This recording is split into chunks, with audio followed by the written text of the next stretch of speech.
ભારતના તમામ નાગરિકોને ગૌરવ અપાવનાર ગરીબોના બેલી એવા દેશના આદરણીય પ્રધાનમંત્રી શ્રી નરેન્દ્ર મોદી સાહેબ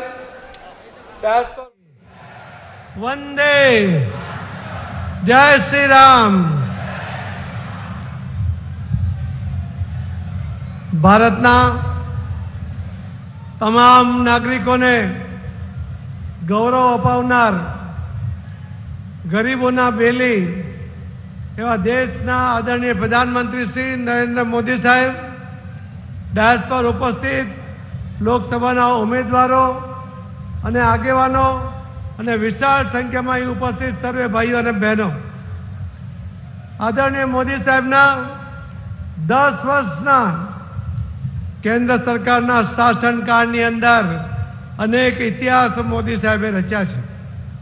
લોકોની અપેક્ષાઓ કરતાં પણ વધુ એમને આપવા માટેનો એમનો સફળ પ્રયત્ન રહ્યો છે. એમના સમયની અંદર કોરોના જેવો મહારોગ જ્યારે મોં વકાસીને ઊભો હતો ત્યારે પણ બીજા દેશો પાસેથી કોઈ વેક્સિન આવશે, આપણા દેશના લોકોને આપીશું એની રાહ જોયા વગર આખા દુનિયામાં વિકસિત દેશો કરતાં પણ પહેલાં આપણા દેશના સાયન્ટિસ્ટોને પ્રોત્સાહિત કરીને એમની પાસેથી એમને ટેલેન્ટનો ઉપયોગ કરીને મોદી સાહેબે આ દેશના 100 કરોડ લોકોને બંને વેક્સિન એ મફતમાં આપી હતી. આજે જ્યારે આ વિકસિત દેશો કે સમૃદ્ધ દેશોએ પણ પોતાના દેશના નાગરિકોને આ વેક્સિન મફતમાં નથી આપી.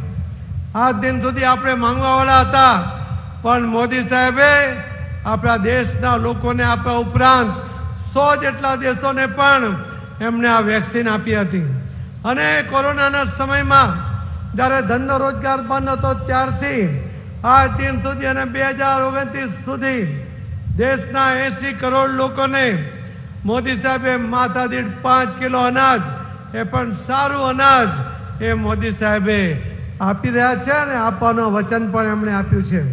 મોદી સાહેબે હમણાં જ સંકલ્પ પત્રની અંદર એક ઐતિહાસિક નિર્ણય કર્યો છે કે 70 વર્ષની ઉપરના ઉંમરના કોઈ પણ વર્ગનો વ્યક્તિ હોય એ દરેકને જો એને કોઈ મોટી બીમારી લાગુ પડે અને 5 લાખ રૂપિયા સુધીનો ખર્ચ એ પણ મોદી સાહેબ આપવાના છે.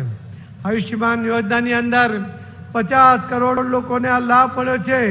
એ દુનિયામાં સૌથી મોટી આ યોજના એ પણ આદરણીય પ્રધાનમંત્રી મોદી સાહેબ ચલાવી રહ્યા છે. એવા આદરણીય પ્રધાનમંત્રી શ્રી મોદી સાહેબ એ આજે જૂનાગઢના મહેમાન છે, એ આપ સૌને સંબોધનાર છે. એટલા માટે હું મારી વાતને વિરામ આપું છું. જય જય ગરીબ ગુજરાત, ભારત માતા કી.